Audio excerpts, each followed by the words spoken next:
Welcome, welcome, welcome to episode 256 of the show with no name.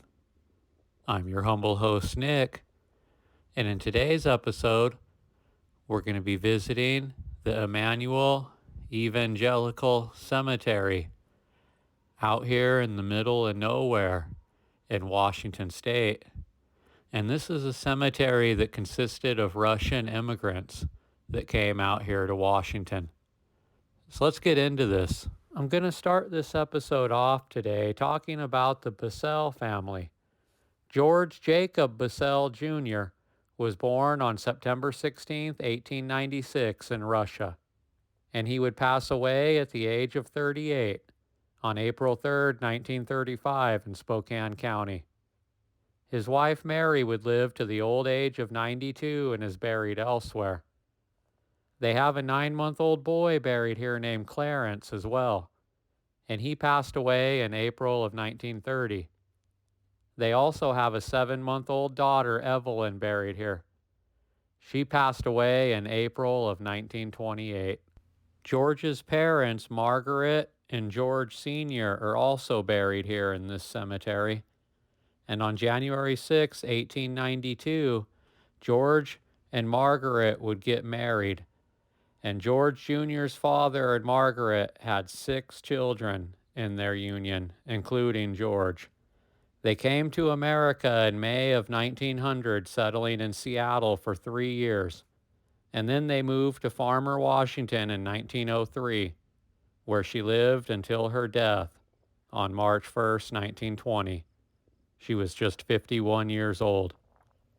George Sr. is buried elsewhere. It turns out that George Jr. and Mary have another little girl buried out here named Rose. She was only 3 years old when she passed away in 1925. The Bissell family was linked to another family in this cemetery by marriage, and that family was the Ermer family. George Jr.'s sister, Millie Ermer, was born on March 15, 1901, and she would pass away on June 17, 1928, at the age of 27.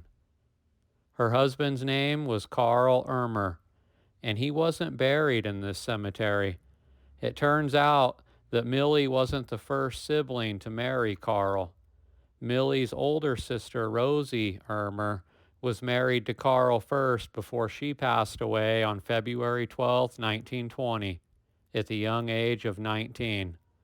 Soon after, her sister Millie would marry Carl.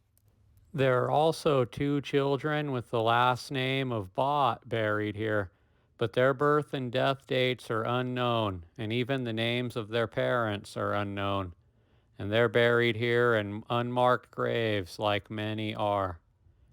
Baby Helen Jordan is also buried here, and she passed away on March 1st, 1919, and she was only 2 months old.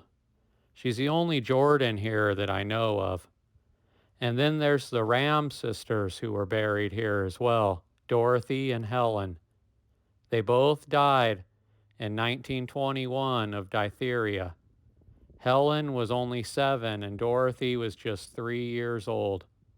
Their parents are buried in the Waterville Cemetery, and the rest of their siblings are buried elsewhere, but at least they were buried here together. Amelia Wagner was a passerby baby buried out here. She lived to be 5 days old before passing away on July 23, 1919. Her mother would pass away 10 years later and would be buried in Spokane, and her father would live to old age and pass away in California. Henry Temple was born in Russia on September 20th, 1888, and he would pass away in the hospital on April 20th, 1920 in Chelan. He was just 31 years old, and he left behind a wife and 6 children. And last but not least, there's Grandma Cooper. Her name was Mary Schlereth, and she was born on August 27, 1842 in Russia. and she would pass away on April 19th, 1919, at the age of 76, here in Douglas County, Washington. Mary and her husband Jacob sailed from Hamburg on August 17th, 1892, and arrived in New York on September 22nd of that same year. Jacob would die before the year 1900, and she would end up living in Ritzville for a time with two of their children.